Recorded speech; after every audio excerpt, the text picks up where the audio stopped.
이재명 경기도지사 시절에 평화부지사직을 만들어서 이화영 부지사가 북한에 800만 불을 갖다 바쳤습니다. 이재명 대표의 방북 대가로 건너간 돈입니다. 우리 스스로가 대북 제재를 어기면서 어떻게 국제사회에 협력을 요청할 수 있겠습니까?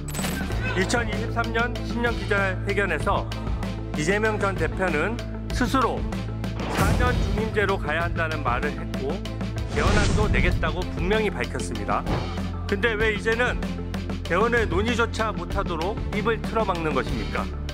윤석열 대통령의 임기는 어떻게든 줄이려고 하다가 이재명 대표가 혹시 대통령이 되면 5년 임기는 보장받고 싶다는 놀부심보 아닙니까? 존경하는 국민 여러분, 이화영 국회 부회장님을 비롯한 선배 동료 의원 여러분, 국민의힘 해운대갑 주진우 의원입니다. 헌재는 민주당의 탄핵 특검 남발, 또 국가기관 마비, 예산 전액 삭감도 통렬히 지적했습니다. 민주당은 비상계엄 이전에도 기를 쓰고 헌재를 6인 체제로 만들어 마비시켰습니다. 이진숙 방통위원장은 어쩔 수 없이 6인 체제의 심리를 받아야 했습니다.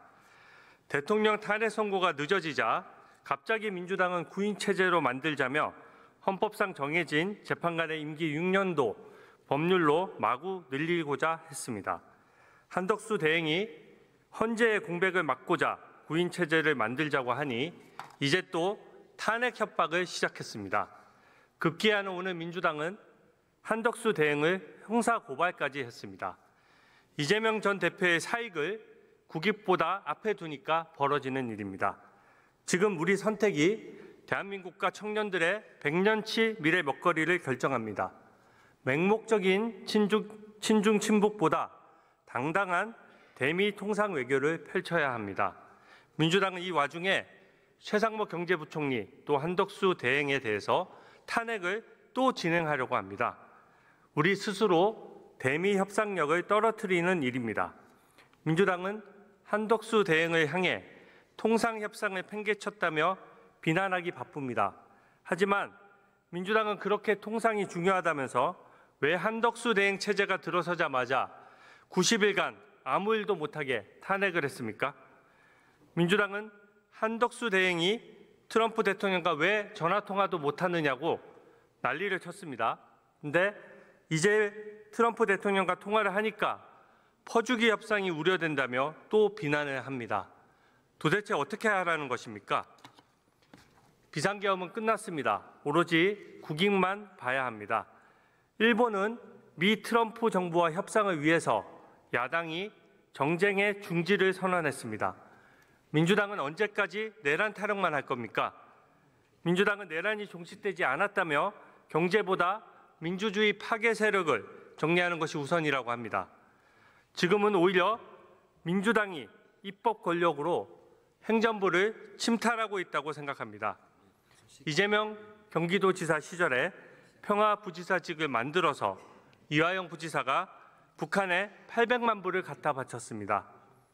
이재명 대표의 방북 대가로 건너간 돈입니다.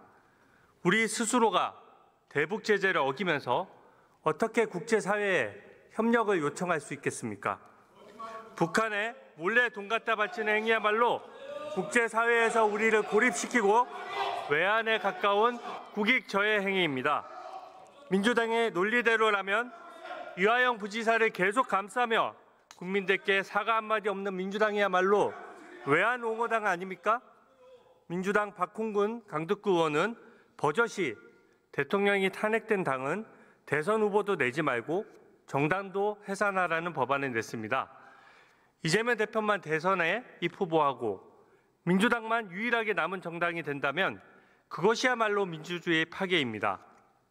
북한 공산당처럼 일당 독재하자는 법안을 어떻게 감히 국민 앞에 내놓을 수 있습니까? 한덕수 대행이 미 트럼프 대통령과 통화한 후 미 정부는 한일 등 동맹과 우선 협의를 하고 90일간 관세는 유예하겠다는 발표를 했습니다. 골든타임입니다.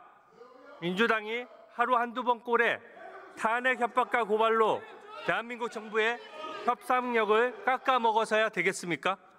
최상목 탄핵 소추를 즉시 철회하고 한덕수 대행의 탄핵 협박은 당장 멈추기 바랍니다. 2023년 신년 기자회견에서 이재명 전 대표는 스스로 4년 중임제로 가야 한다는 말을 했고 개헌안도 내겠다고 분명히 밝혔습니다. 근데 왜 이제는 개헌의 논의조차 못하도록 입을 틀어막는 것입니까? 윤석열 대통령의 임기는 어떻게든 줄이려고 하다가 이재명 대표가 혹시 대통령이 되면 5년 임기는 보장받고 싶다는 놀부심보 아닙니까? 87년 헌법체제는 민주화에 많은 공헌을 했습니다. 독재체제를 막고자 5년 단임제를 선택했으나 저는 단임제의 소임은 이제 막을 내릴 때가 됐다라고 생각합니다. 미국, 프랑스 등 대통령제를 선택한 선진 국가들은 4년 중임제를 하고 있습니다. 단임제를 채택한 멕시코, 필리핀 등은 독재의 아픔이 가시지 않은 나라들입니다. 대한민국은 단임제로 인해서 매 정권이 바뀔 때마다 예전 정부의 색깔을 지우느라 바쁩니다. 이재명 전 대통령의 최대 공적인 원전 수출을 지우고자 문재인 정부는 무리한 탈원전을 했고 그 결과 전기료 인상과 산업 경쟁력 저하로 이어졌습니다. 5년 단임제는 포퓰리즘에 취약하고 정책적 연속성이 보장되지 않으며 공공기관의 줄서기가 반복된다는 폐해가 큽니다. 대통령이 4년마다 국민의 눈치를 보게 해야 합니다. 정책을 검증하고 국민에게 끊임없이 설명하고 동의를 구하도록 해야 합니다. 우리 헌법은 잘 설계되어 있기 때문에 현행 헌법에서 4년 중임제만 갈아 끼워도 더 원활하게 기능할 수 있습니다. 대선은 정치체제를 토론하고 논의할 수 있는 최적의 장입니다. 국민투표법은 여야 의견이 일치하면 개정하면 됩니다.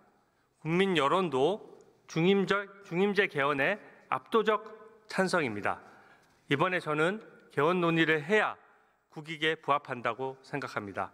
이제 질의에 들어가겠습니다. 법무부 장관이 나와 주십시오.